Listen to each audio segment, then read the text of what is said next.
Wait, how do we call this fruit? Ask Google. I have no idea. Me too. Well, it just says Segue de Barbado. Oh, figue. Yeah. Figue de Barbado. But is that really how you pronounce it in French? That sounds more of Spanish than French to me.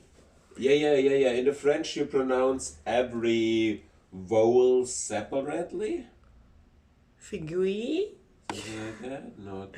I don't even know how to peel this fruit or how to eat it. I'm peeling it, but it actually reminds me of a dragon fruit, you know? Where the peel is kind of thick. Film idea. I have it in a moment. Okay, sounds good. Yeah.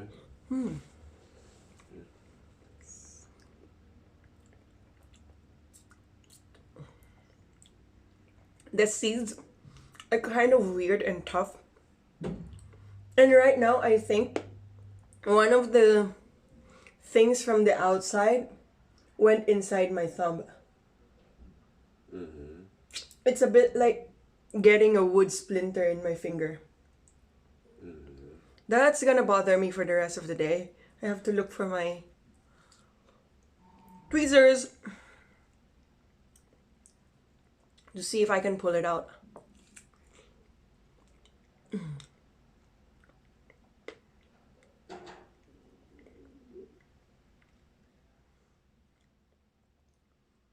And my stomach just rumbled. And that's really good. It doesn't has an English Wikipedia page. That's weird. It doesn't have a lot of taste, but it's good and it's kind of sweet. And it has interesting colors for sure. Oh yeah.